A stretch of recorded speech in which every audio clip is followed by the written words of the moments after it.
So mutual funds and ETFs have different makeups. Some are like 100% stocks, some have different percentages of bonds.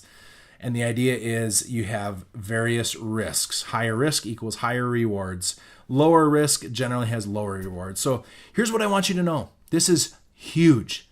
You need to take on the right amount of risk according to what's called your investment time horizon, or how long it'll be till you cash out your investments. Stocks and certain bonds, they fluctuate all over the place. They can go way up, but they can also crash and lose a ton of value. You don't want to have a freak crash right before you're about to withdraw your money for like college or for retirement. That would be horrible. This concept of appropriate risk is the first most critical piece of information for investment returns for both young and old. When you're young, you have a long investment horizon, meaning that you're not going to be taking out your money for a long time.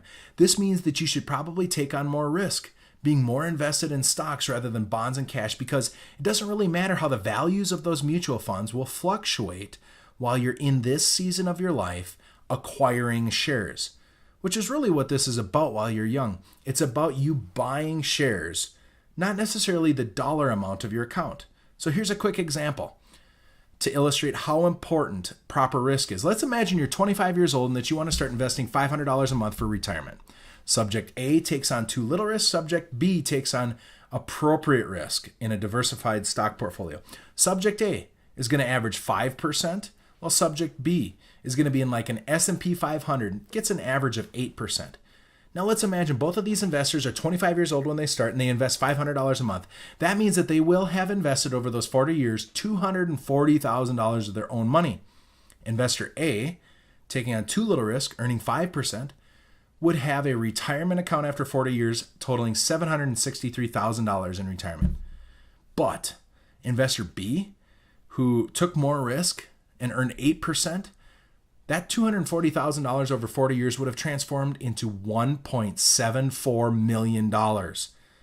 Taking the right risk can really pay off. So make sure that you don't take on too little risk when you're young. Use what's called dollar cost averaging. So this is important. When you're looking in your 401k or investment account, you need to realize that the dollar value that you're seeing represents the number of shares you own multiplied by their current value. It's not necessarily that your account has $20,000 in it. It's that you have 1,000 shares of a mutual fund that's currently $20 per share. When markets are high, your dollars don't buy as many shares. When markets are low, your dollars can buy more shares, but they're less valuable. Young people freak out when the market goes down, but that just means that you should buy these shares at a discount because your dollar can buy more. The principle is to just consistently invest. Never shy away from investing when the markets are low, and don't jump into investing because the markets are good. You should just pick an amount to save into a certain fund and then plug away at it no matter what happens. What happens is that your investments average out as you buy when it's low and buy when it's high, which is called dollar cost averaging.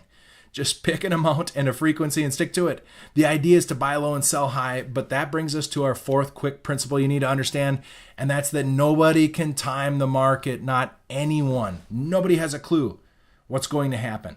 We can't predict crashes, we can't predict upswings, we can't predict anything because the markets are efficient for the most part.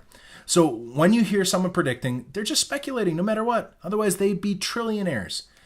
This is called the efficient market theory, and it really applies to investment firms. The idea is that no investment firm has any better knowledge than anybody else, and priced into the price of a share is all of that information. So